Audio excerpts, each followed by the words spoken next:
Om Shanti 13 September 2024 प्रातःमुरली बापदादा Madhuban. मिष्टि बाच्चारा तोमरा होले सर्व आत्मादेर कर्मबंधन थेके सैलभेज करा सैलभेशन आर्मी। तोमादेर कोनो रकम कर्मबंधने फेंसे जावा उचित नय।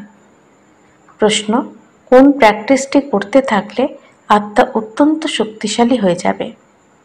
उत्तर, जखनी समय पाबे तखन शरीर थेके डिटाच हওয়ার प्रैक्टिस करो। डिटाच थाकले आत्माय शक्ति सঞ্চিত হয়, बल भरबे। तोमरा होले आंडारग्राउंड मिलिटारि। तोमरा डायरेक्शन पेয়েছো। अटेंशन प्लिज, अर्थात एकमात्र बाबार शरणे थाको, अशरीरी हয়ে যাও। ओम शांति। ओम शांतिर अर्थ तो बाबा भालोभाবে बुझिয়েছেন। যেখানে মিলিটারি দাঁড়িয়ে যায় তখন তারা বলে অ্যাটেনশন। তাদের অ্যাটেনশনের অর্থ হলো সাইলেন্স। এখানেও বাবা তোমাদের বলেন অ্যাটেনশন, অর্থাৎ এক বাবার স্মরণে থাকো। তোমরা তো মুখ দিয়েই কথা বলো, বাস্তবে না হলে বাণীর ঊর্ধ্বে থাকাই উচিত। অ্যাটেনশন, বাবার স্মরণে আছো? বাবার ডাইরেকশন বা শ্রীমত প্রাপ্ত হয়? তোমরা আত্মাকেও চিনেছ, বাবাকেও চিনেছ। অতএব বাবার স্মরণ ব্যতীত তোমরা বিকর্মাজিত বা শতপ্রধান পবিত্র হতে পারবে না। মুখ্য কথা হলো বাবা বলেন, মিষ্টি মিষ্টি প্রিয় বাচ্চারা, নিজেকে আত্মা নিশ্চয় করে বাবাকে স্মরণ করো। এসব কথা হলো বর্তমান সময়, যা তারা অন্যদিকে নিয়ে গেছে। তারাও হলো মিলিটারি, তোমরাও হলে মিলিটারি। আন্ডারগ্রাউন্ড মিলিটারি থাকে, তাই না? অদৃশ্য হয়ে যায়। তোমরাও হলে আন্ডারগ্রাউন্ড, তোমরাও অদৃশ্য হয়ে যাও, অর্থাৎ বাবার স্মরণে মগ্ন হয়ে যাও। একেই বলে আন্ডারগ্রাউন্ড হওয়া। কেউ তোমাদের চিনতে পারে না, কারণ তোমরা তো হলে গুপ্ত। তোমাদের স্মরণের যাত্রাও গুপ্ত। বাবা শুধু বলেন আমাকে স্মরণ করো, কারণ বাবা জানেন স্মরণের দ্বারাই বেচারাদের কল্যাণ হবে। এখন তোমাদের বেচারা বলা হবে, তাই না? স্বর্গে তো কেউ গরিব বা বেচারা হয় না। বেচারা তাদের বলা হয় যারা কর্মবন্ধনে জড়িয়ে থাকে। এই কথাও তোমরা বুঝেছ, বাবা বুঝিয়েছেন। তোমাদের লাইট হাউসও বলা হয়, বাবাকেও লাইট হাউস বলা হয়। বাবা ক্ষণে ক্ষণে বোঝান, এক চোখে শান্তিধাম, অন্য চোখে সুখধাম রাখো। তোমরা হলে যেন লাইট হাউস। উঠতে বসতে চলতে ফিরতে তোমরা লাইট হয়ে থাকো। সবাইকে সুখধাম শান্তিধামের পথ বলে দাও। এই দুঃখধামে সবার নৌকাই আটকে আছে, তাই তো তারা বলে আমার নৌকা পার করাও। হে মাঝি, সবার নৌকা আটকে আছে, তাদের স্যালভেজ করবে কে? প্রকৃত অর্থে তারা কোনো স্যালভেশন আর্মি তো নয়, কেবল নাম রেখেছে। বাস্তবে উদ্ধারকারী আর্মি হলে তোমরা, যারা প্রত্যেককে স্যালভেজ করে থাকো। সবাই 5 বিকারের শৃঙ্খলে আটকে আছে, তাই তারা বলে আমাদের লিবারেট করো, স্যালভেজ করো। তাই বাবা বলেন এই স্মরণের যাত্রার দ্বারা তোমরা পার হয়ে যাবে। এখন তো সবাই ফেঁসে আছে, বাবাকে বাগানের মালিকও বলা হয়। এই সময়েরই সব কথা। তোমাদের ফুল হতে হবে। এখন তো সবাই হলো কাঁটা, কারণ সবাই হলো হিংসক। এখন অহিংসক হতে হবে, পবিত্র হতে হবে। যারা ধর্ম স্থাপন করতে আসে সেই আত্মারা তো পবিত্র আত্মাই আসে, তারা তো অপবিত্র হতে পারে না। সর্বপ্রথম যখন আসে তখন পবিত্র হওয়ার দরুন তাদের আত্মা বা শরীর কোনো দুঃখ প্রাপ্ত করে না, কারণ তাদের কোনো পাপ কর্ম নেই। আমরা যখন পবিত্র তখন কোনো পাপ থাকে না, সুতরাং অন্যদেরও থাকে না। প্রতিটি কথাই বিচার বিশ্লেষণ করতে হবে। সেখান থেকে আত্মারা আসে ধর্ম স্থাপন করার জন্য, যাদের বংশ বিস্তার হয়। শিখ ধর্মেরও বংশ আছে, সন্ন্যাসীদেরও বংশ থোড়াই চলে, তারা রাজা হয় না। শিখ ধর্মে মহারাজা ইত্যাদি হয়। তাই যখন তারা আসেন স্থাপনা করতে তখন আত্মা নতুন থাকে। ক্রাইস্ট এসে খ্রিস্টান ধর্ম স্থাপন করেন, বুদ্ধ স্থাপন করেন বৌদ্ধ ধর্ম, ইব্রাহিম করেন ইসলাম ধর্ম। সবার নামে রাশির মিল আছে। দেবী দেবতা ধর্মের নাম পাওয়া যায় না। নিরাকার পিতা এসে দেবী দেবতা ধর্মের স্থাপনা করেন। তিনি দেহধারী নন। অন্য ধর্ম স্থাপকদের দেহের নাম আছে, ইনি তো দেহধারী নন। দেবী দেবতা ধর্মের বংশ নতুন দুনিয়ায় চলে। তাই বাবা বলেন বাচ্চারা নিজেকে রুহানি মিলিটারি অবশ্যই নিশ্চয় করো। জাগতিক মিলিটারি ইত্যাদির কমান্ডার ইত্যাদি এসে বলে অ্যাটেনশন, তখন সবাই চট করে সোজা হয়ে দাঁড়িয়ে যায়। এবারে তারা তো প্রত্যেকে নিজের নিজের গুরুকে স্মরণ করবে বা শান্ত হয়ে থাকবে, কিন্তু সেটা তো মিথ্যা শান্তি। তোমরা জানো আমরা হলাম আত্মা, আমাদের ধর্মই হলো শান্তি। তাহলে স্মরণ কাকে করবে? এখন তোমরা জ্ঞান প্রাপ্ত করেছ, জ্ঞান যুক্ত হয়ে স্মরণে থাকলে পাপ বিনষ্ট হয়। এই জ্ঞান অন্য কারণে। মানুষ এই কথাই বোঝে না যে আমরা আত্মা, আমরা শান্ত স্বরূপ। আমাদের শরীর থেকে ডিটাচ হয়ে বসতে হবে। এখানে তোমরা সেই শক্তি প্রাপ্ত করো যার দ্বারা তোমরা নিজেকে আত্মা নিশ্চয় করে বাবার স্মরণে বসতে পারো। বাবা বোঝান কিভাবে নিজেকে আত্মা ভেবে ডিটাচ হয়ে বসো। তোমরা জানো আমরা আত্মা, আমাদের ফিরে যেতে হবে। আমরা পরমধামের নিবাসী। এতদিন নিজের গৃহ ভুলে থেকেছি, অন্য কেউ কি বুঝবে আমাদের ঘরে ফিরতে হবে? পতিত আত্মারা তো ফিরে যেতে পারবে না, না কেউ এমন করে বোঝাবে যে অমুককে স্মরণ করো। বাবা বোঝান স্মরণ একজনকেই করতে হবে, অন্য কাউকে স্মরণ করে কি লাভ হবে? ধরো ভক্তি মার্গে শিব শিব বলে, জ্ঞান তো নেই যে লাভ কি হবে। ধরো ভক্তি মার্গে শিবকে স্মরণ করলে পাপ বিনষ্ট হবে, এই কথা কেউ জানে না। তোমরা আওয়াজ শুনতে পাবে, শব্দ অবশ্যই ধ্বনিত হবে, কিন্তু সেসব কথায় কোনো লাভ নেই। বাবা তো হলেন এইসব গুরুদের নিয়ম কায়দার অনুভাবী, তাই না? বাবা বলেছেন না, হে অর্জুন, এইসব ত্যাগ করো।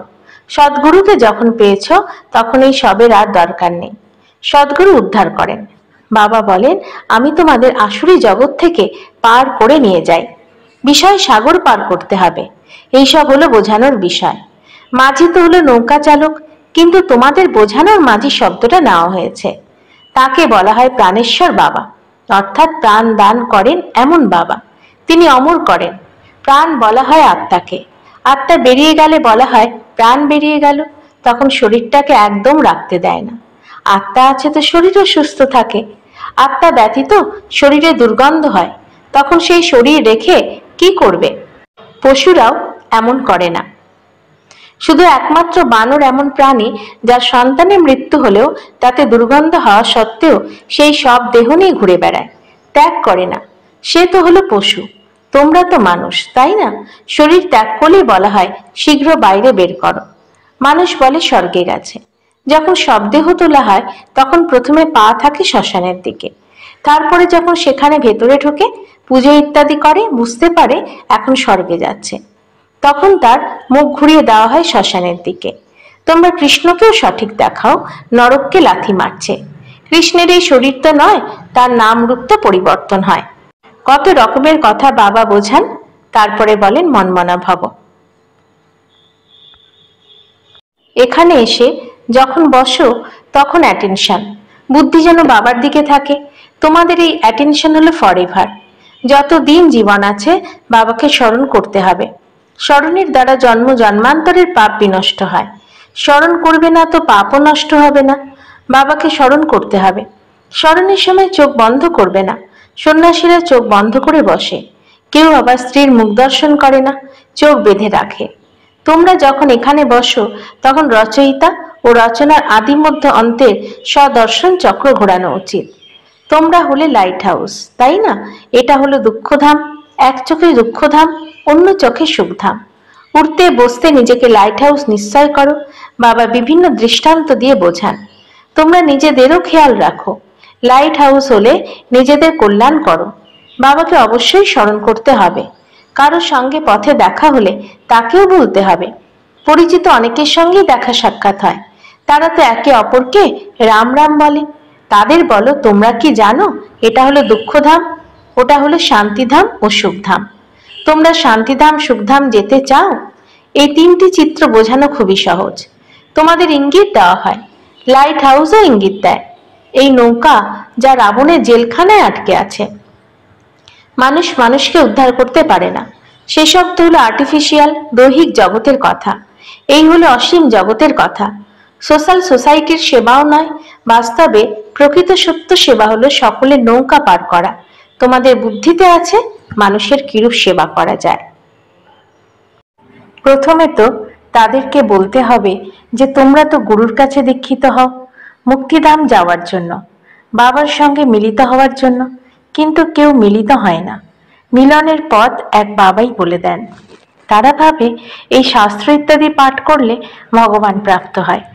আশায় থাকলে শেষে কোনো এক রূপে প্রাপ্ত হবে। কবে হবে এই সব কথা বাবা তোমাদের বুঝিয়েছেন। তোমরা চিত্রে দেখিয়েছ একের স্মরণে থাকতে হবে। ধর্মস্থাপকরাও ইঙ্গিত করেন, কারণ তোমরা শিক্ষা দিয়েছ, অতএব তারাও ইঙ্গিত দেয়। সাহেবকে জপ করো, উনি হলেন পিতা সদ্গুরু।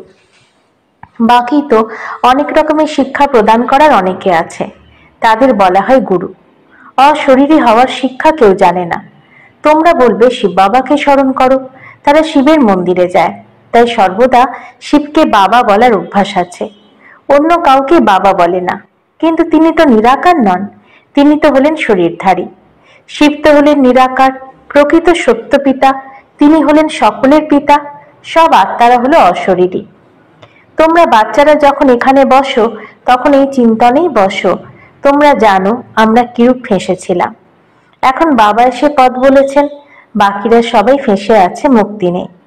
দণ্ড ভোগ করে, তারপরে সবাই মুক্তি পাবে। বাচ্চারা, তোমাদের বোঝানো হয় সাজা ভোগ করে ছোটখাটো পুরস্কার পেতে চাও নাকি? অনেকে সাজা ভোগ করে, তখন পথ ভ্রষ্ট হয়ে যায়। পুরস্কার অর্থাৎ পদমর্যাদা প্রাপ্তিও কম হয়ে যায়। সাজা কম থাকলে প্রাপ্তি বেশি হয়। এটা হলো কাঁটার জঙ্গল। সবাই একে অপরকে কাঁটা বিদ্ধ করতেই থাকে। স্বর্গকে বলা হয় গার্ডেন অফ আল্লাহ। খ্রিস্টানরা বলে প্যারাডাইস ছিল। কখনো কারো সাক্ষাৎকার হতে পারে। এখানকার ধর্মের আত্মা হলে নিজের ধর্মে ফিরে আসতে পারে। বাকি শুধু দেখলে কি হবে? শুধু দেখলে কেউ যেতে পারবে না। যদি এসে বাবার পরিচয় জানে, নলেজ গ্রহণ করে, সবাই তো আসতেও পারবে না। দেবতাদের সংখ্যা তো খুব কম সেখানে। এখন এতজন হিন্দু আছে, আসলে তো ছিল দেবতা, তাই না? কিন্তু তারা ছিল পবিত্র। এখন হলো পতিত। পতিতকে দেবতা বলা শোভনীয় নয়। এই একটি ধর্ম যাকে ধর্মভ্রষ্ট কর্মভ্রষ্ট বলা হয়। আদি সনাতন হিন্দু ধর্ম বলে দেয় দেবতা ধর্মের কোনো শ্রেণী রাখেনি। তিনি হলেন আমরা আত্মারূপী বাচ্চাদের মোস্ট বিলাভেড বাবা। তিনি তোমাদের কিরূপ পরিবর্তন করে দেন। তোমরা বোঝাতে পারো বাবা কিভাবে আসেন। যদিও দেবতাদের চরণ পুরনো তমপ্রধান সৃষ্টিতে পড়ে না, তো বাবা আসবেন কিভাবে? বাবা তো হলেন নিরাকার, তার তো নিজের পাই নেই, তাই এনার মধ্যে প্রবেশ করেন। এখন তোমরা বাচ্চারা ঈশ্বরীয় দুনিয়ায় বসে আছো, আর তারা সবাই রয়েছে আসুরি দুনিয়ায়। এটা হলো খুব ছোট সঙ্গম যোগ। তোমরা বুঝেছো যে আমরা না আছি দৈবী সংসারে, না রয়েছে আসুরি সংসারে, আমরা রয়েছি ঈশ্বরীয় সংসারে। বাবা এসেছেন আমাদের গৃহ পরমধাম ফিরিয়ে নিয়ে যেতে। বাবা বলেন পরমধাম হলো আমার নিবাসস্থান। তোমাদের জন্য আমি নিজের ধাম ত্যাগ করে নেমে আসি। ভারত যখন সুখধামে পরিণত হয় তখন আমি আসি না। আমি বিশ্বের মালিকও হই না, তোমরা হও। আমরা হলাম ব্রহ্মাণ্ডের মালিক। ব্রহ্মাণ্ডে সব এসে যায়, এখনো সেখানে মালিক রূপে বসে আছে, যাদের আশা বাকি। কিন্তু তারা এসে বিশ্বের মালিক হয় না, অনেক বোঝানো হয়। কোনো কোনো স্টুডেন্ট খুব তীক্ষ্ণ বুদ্ধি সম্পন্ন হয়, স্কলারশিপ নিয়ে নেয়, কিন্তু এটাই আশ্চর্য, যেখানে বলে আমরা পবিত্র হব আর গিয়ে পতিত হয়ে যায়। এমন কাঁচা মস্তিষ্কের মানুষদের আনবে না এখানে। ব্রাহ্মণীদের কর্তব্য হলো পরীক্ষা করে নিয়ে আসা। তোমরা জানো যে আত্মাই শরীর ধারণ করে পার্ট প্লে করে, তাদের অবিনাশী পাঠ প্রাপ্ত হয়েছে। আচ্ছা, মিষ্টি মিষ্টি হারানিধি বাচ্চাদের প্রতি মাতা পিতা বাপদাদার স্মরণে স্নেহ সুমন আর সুপ্রভাত। আত্মাদের পিতা তার আত্মারূপী সন্তানদেরকে জানাচ্ছেন নমস্কার। আমাদেরও বাপদাদাকে ধন্যবাদ, নমস্কার। ধারণার জন্য মুখ্য সার: 1. লাইট হাউসে সবাইকে শান্তিধাম সুখধামের পথ বলে দিতে হবে। সবার জীবন নৌকা দুঃখধাম থেকে বের করার সেবা করতে হবে, নিজেরও কল্যাণ করতে হবে। 2. নিজের শান্ত স্বরূপ স্থিতিতে স্থির হয়ে শরীর থেকে ডিটাচ হওয়ার অভ্যাস করতে হবে। স্মরণ করতে বসে চোখ খুলে বসতে হবে। বুদ্ধি দ্বারা রচয়িতা ও রচনাকে স্মরণ করতে হবে।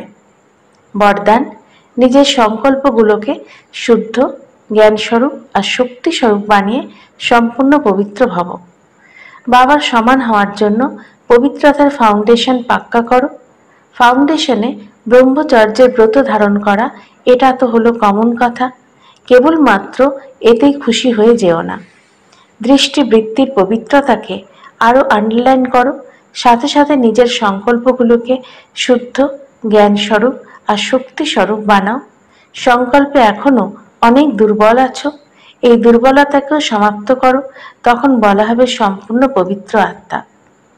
স্লোগান: দৃষ্টিতে সকলের প্রতি দয়া আর শুভ ভাবনা থাকলে অভিমান আর অপমানের অংশ আসতে পারবে না। ওম শান্তি।